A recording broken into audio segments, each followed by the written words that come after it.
Business Focus, brought to you by KCB. KCB, making the difference.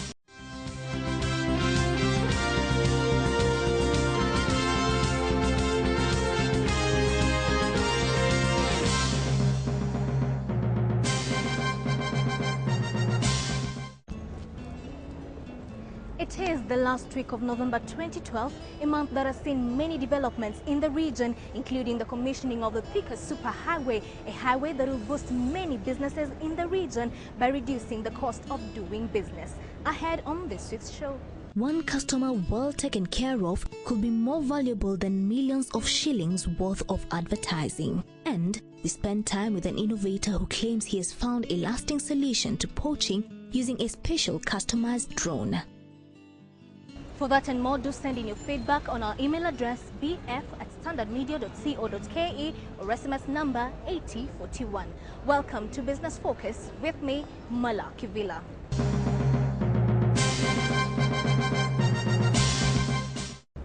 Customer care service will determine whether a business will retain its clients or lose them. So this week we talk to an expert who will shed some light on this topic. But before we do so, let's watch this. Hiyo ni tu. Hizi mbona mnachukua vitu zimefade hivi? Hii ni design yake. Utakangi zenye zimefade. Mbona mnachukua kitu imefade? Ona hata finishing hapa. Hii ni finishing gani? Hii pocket, umejua napenda hii pocket sana. Gani? Hii pocket imetoka hivi nje. Unaona hii pocket imetoka nje. Hii ingekuwa hivi hii lakini hiyo pocket. Sasa nataka nguo yenye at least iko mzuri. Naweza weka mobile phone huko. Umejua niko na mobile phones mbili. No. Hizi. Sasa at least moja naweza weka hapo, nyingine niweke hapo. Hebu nyingine.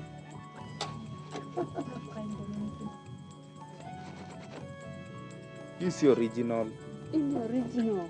Hii? Yeah, hii ni original. No, I want original. Unataka original? No, give me a better price.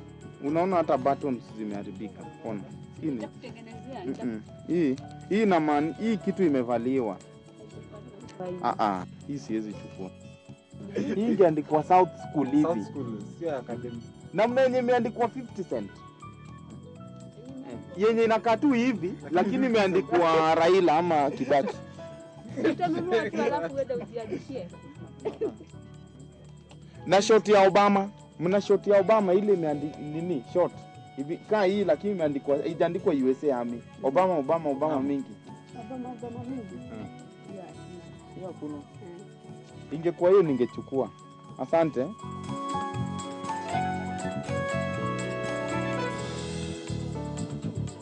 Habari customer? Hapa tuguzi tafadhali. Kama unanunua ni sawa, kama ununui usiguze tafadhali. Niseme jina tafadhali. Kama unanunua ni sawa. Kama unanunua ni sawa. Wacha niangalie kwanza. Angalia. Ndio ni decide ile. Angalia. Customers wanangoja. Mbona niharakisha hivyo? Si ni pole. Kuna customers wanangoja nje. Acha tuangalie. Unataka nini? Hiyo shati ya yellow. Hii ni 15. Lakini bila kuongea. Na hii nyingine ya orange. Hii nyingine ni 1000. Ona shati. Na hiyo agree. Unataka gani? Mbona unanisumbua? Ni gani unataka? Ni hii ama hii? Umeingia ukiguza vitu hapa. Nataka ile iko na bei kidogo ya ile inaweza nitosha. Bei kidogo? Ya bei kidogo iko Kikomba tafadhali. Sasa unakuwa mkali na mimi nimekuja. Duka ni yangu si yako, wewe ni customer. Unatakaje? In size. Tafadhali nimesema usiguze. Kama haununui usiguze. Na kama unanunua sema nikutolee. Toa pesa upime uende nayo. Hii ni size. Ukiangalia hii ni kama size gani? Wewe unavaa size gani? Sasa ungeangalia. Unavaa size gani? Unajui size yako? 31. Enda upime kwanza alafu rudi. Enda nyumbani upime kwanza alafu rudi. Kwanza nilikuwa nimekuja tu kuangalia. Fanya hivi, kama huwezi nunua usinipotezee wakati. Enda upande miti pale nje. Kapige longi pasi kwanza. Nurudi, hebu angalia ngozi hapa. Kwani unadhani enda upande miti pale nje. Nipatie job. Unapotezea kama wakati. Tafadhali toka nje. Toka. We are joined by Don Wambari, Head of Customer Service, KCB Group, and he'll share with us the importance of practicing good customer care service. Welcome to the show, Don. Thank you.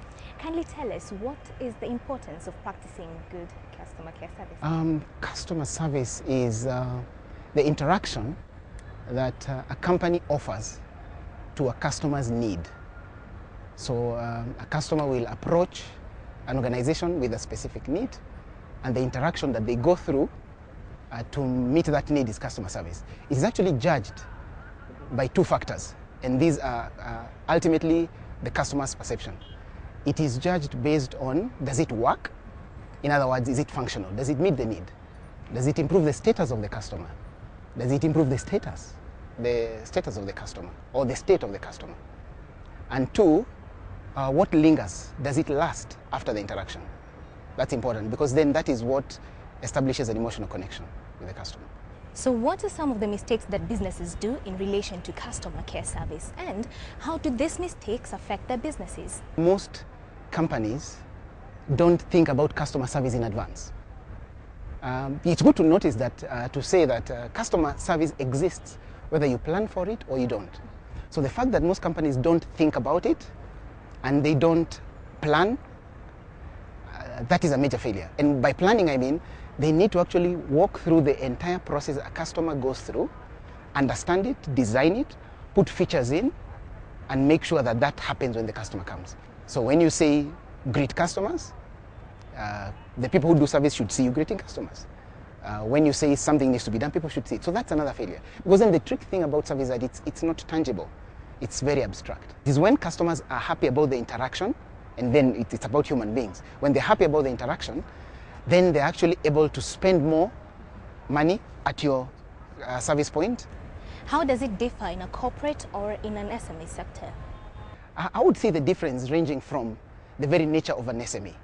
A typical SME, the owner of the business will be very close to the customer. So the customer service offered is very personal. There is close touch. The opposite is true for a corporate. A corporate has systems, is big, and the owners are far removed, or they're not close to the customer.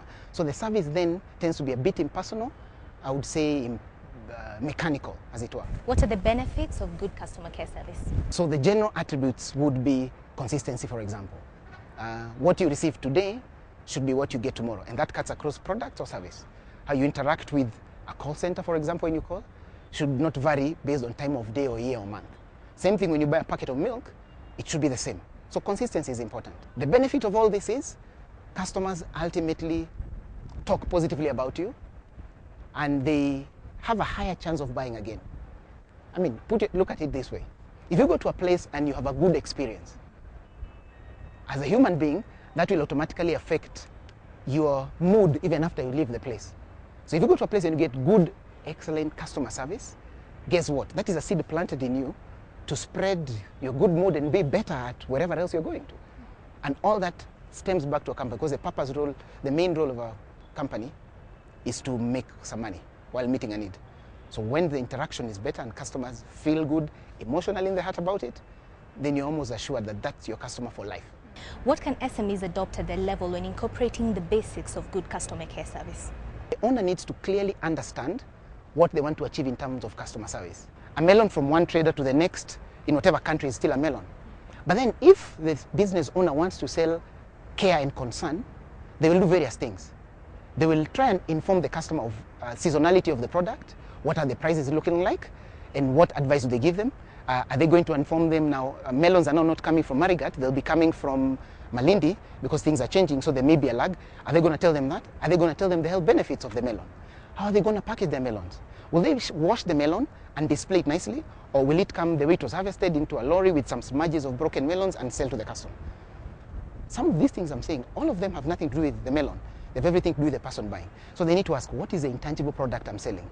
Then do something to sell it, to do that, to actually sell that product. All right? Because ultimately, the customer buys the intangible product, not the physical product. When they come to a restaurant, they're not coming necessarily to eat. It could be, but they're also coming with other things. How am I treated? Where do I talk? Do they understand where I sit? And that is already available for me. And then that is a bit of personalization. So it's all about the intangible product. They need to understand a way of putting a number to service. And the beauty of that is that then when you put a number to service, you're able to improve that number based on what the number is.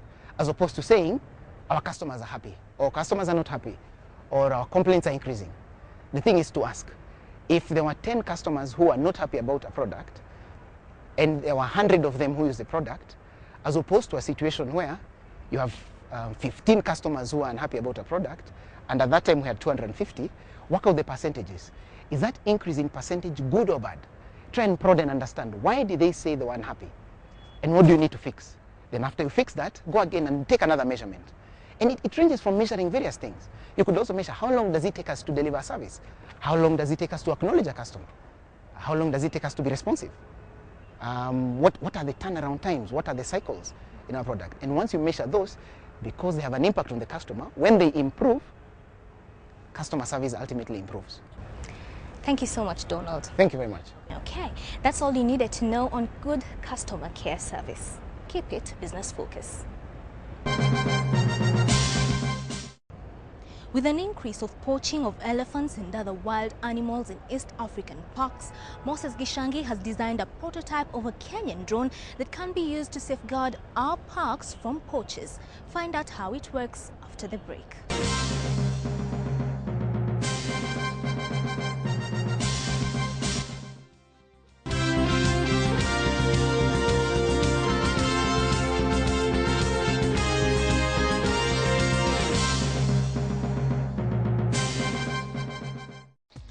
Elephant poaching has reached alarming levels in Kenya, according to the Kenya Wildlife Service. A recent survey that was carried out last year indicated that though KWS rangers appear well armed and trained, their anti-poaching operations are ineffective and their presence is not an effective deterrent to poachers. Also, with the backdrop of cattle raids in northern Kenya that have claimed lives of security forces in the recent past, a Kenyan researcher residing in Kiambu claims to have found a lasting solution to such problems through the use of technology. The researcher has put into perspective the words of Peter Drucker, a scholar who believes innovation is a specific instrument of entrepreneurship and the act that endows resources with a new capacity to create wealth. I got an opportunity to go study abroad. So I quit my job like a very young guy would do, boiling blood, and ran for it. And then everything went sour. So I had to come back here. And during my time I was bored, and I thought if I could try and do something to occupy my time while I look for a job, it would be worth my while. And at the time, what was available to me were plastics, plastic tubing, nylon cloth. And I thought, I have always loved small radio-controlled planes. Can I try and make a small radio-controlled plane using plastics? And that is how it started. For the last year, Githinji has been carrying out a research project aimed at developing a computerized small unmanned aircraft, known to him as Unmanned Aerial System, for aerial monitoring.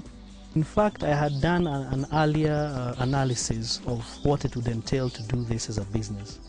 And I've also done quite a lot of homework to see who would be my prospective client. I realized that for each sale or manufacture of one of these devices, it would require about 3 people, 2 teams of 3 people each. So those are 6 people to monitor. Probably, let's say you want a use case of monitoring wildlife.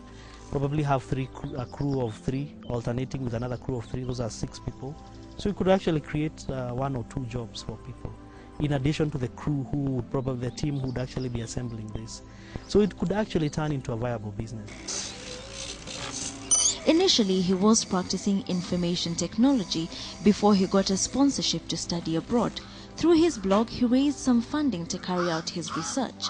This formed the turning point of his research into a career that is transforming his life. So how it essentially works is that it has an onboard computer and sensors that determine its orientation.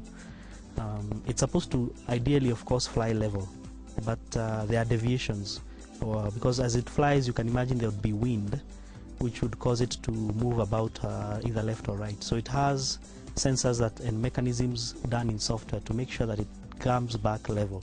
One would dismiss his locally made aircraft as simple toys, but it is until he integrates them to his laptop and controls them by coded information through his laptop that you realize the level of sophistication and functions they can perform. He has also designed an application called Ground Control Station, which enables him to control the device from his laptop. I've come up with a simple software where you click on a map, the location and position of where you want to fly. So assuming we are here and this is our map, you would probably say start from this location, fly to this location, fly to that location, fly to that other one. And as you do so, of course the computer will now be doing calculations to determine, am I on track, am I flying where I'm supposed to fly, should I make corrections to come back? And how it does that is that it uses what you call artificial intelligence.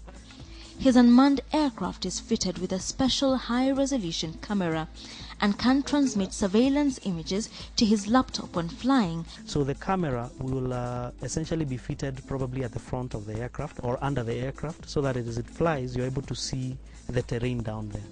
And then it will transmit that video, as we saw earlier on, to you, either to your laptop or to those very nice school goggles that you wear on your face. The aircraft has a feature that can allow it to be sent to specific areas using the GPS through his laptop.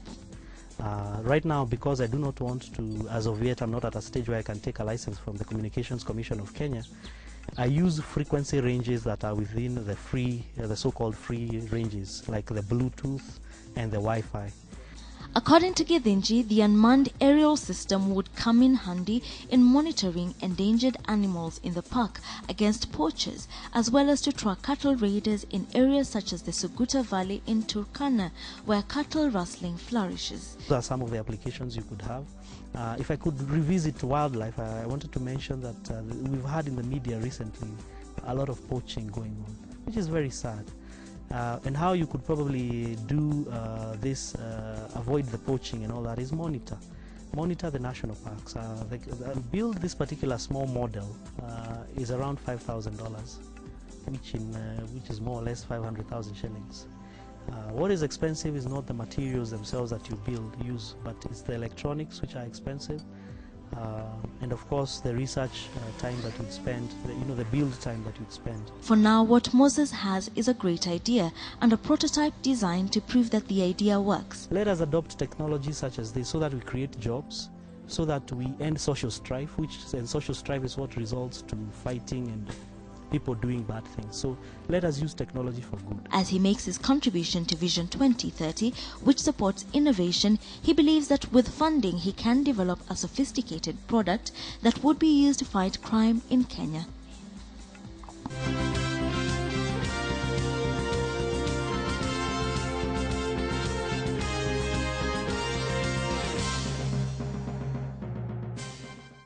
This week in the regional markets, we shed light on the role of good customer care service in fast-tracking growth of a business from an East African enterprise. The use of electronic data has significantly increased over the past few years. This has helped elevate businesses' level of efficiency. However, this trend has come with its own challenges. Loss of data has become a major setback to organizations. Meet George Njoroge, a man driving the mantle at the East Africa Data Handlers, a data recovery company in the East African region. We're a crisis business. So the innovation of the entire business was formulated after a crisis of a similar nature where data was lost, and we tried to find a way to recover the data. In the process of trying to do so, we realized the need is there. The market is quite not sufficiently supplied with such kind of services, so we've been offering these services out of that particular need. Since its inception, East Africa Data Handlers has been helping its clients recover all forms of data, either from computer hard disks, servers, as well as mobile phones. It has since grown branches in Tanzania and Uganda, but one will be curious to know what is behind this growth. We have a very dedicated team of management that has been working around the clock to see the need of setting up the business and making it grow. But I think our biggest vision was to make data handlers a business that is available in all over Africa. And that is the dream that is held high from the foundation of the business up to now. So the dream of making the business regional came about when we realized that we have inflows of businesses or opportunities to recover data from within the region. So you find that you'd get a job from Tanzania, you get a job from Uganda, you get a job from Southern Sudan, and you realize, by the way, even back there in those actual countries, this business is not there. So we offered ourselves to go and set up a shop there and offer the service there. It is us who need customers more than they need us is a principle that has become of a rule of the East Africa data handlers. Njoroge explains that customers are an important resource in a business, thus any business executive must consistently come up with new ways of impressing a customer. So even though we are offering a critical service that we assume that everybody needs, the customer may do without it and find a way to circumvent the problem. But if ourselves we realize that we need this customer, we have got to first put the customer as an essential component of the business. So you find that you have to come up with measures and ways of ensuring that your customer is happy and well informed and well taken care of. There is also need to understand your customer well, consider their cultures and beliefs. If you compare to the education level between Kenya and Tanzania, it's very diverse. So the understanding level is also very different. In the way that you'd express something in Nairobi is very different than you'd express it in Tanzania. If you compare the same to Uganda, you find that the people in Uganda have they have no much concern about the price, but finesse. Communication is one of the key pillars in keeping a customer. Customers also want to see new things over and over, thus companies should always try to be innovative on how to expand their horizons. Many customers I have learned over the years like being made to feel that they are the only customer you have. When he calls, they only want to be attended. They don't want to be put on hold. They don't want to be taken round and round. They want a personalized email, Dear John. This is to notify you. Unlike an email written, Dear Customer. And what does Njoroge advise for those seeking to start businesses? There's a rule that I have come to learn the hard way. And if you learn it, you necessarily need to let others know that you will never become a father unless you're a son. So being a businessman, you will never become a businessman unless you are an employee somewhere. So the many of us that think that we've left school and run into starting businesses, yes, others may succeed, but a large chunk of people never become fathers because they failed the component of life where everything comes from seed. So meaning that in this life, nothing just appears. Everything that you see, the brick and mortar that has put up this building has come from the initial seed of one stone being put on the other and the other being put on the other. We merely want to see success. If we say we are successful in different regions of Africa and we are successful, but it came from somewhere building it. So as business ideas, as business innovators, as business people who want to become big business owners and large movers of opportunities in this part of the world, we first need to become sons. That's all we had time for this week on Business Focus. We do take pride in shaping the future of entrepreneurship in East Africa. So do send us your feedback about the show on our email address bf@standardmedia.co.ke or SMS number 8041. From myself and the entire KTN team, thank you for watching. I am Malaa Kivila. Good night and God bless.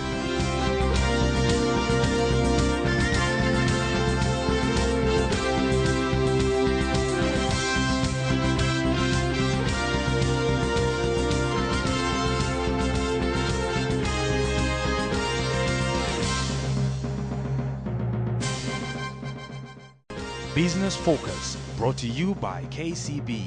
KCB, making the difference.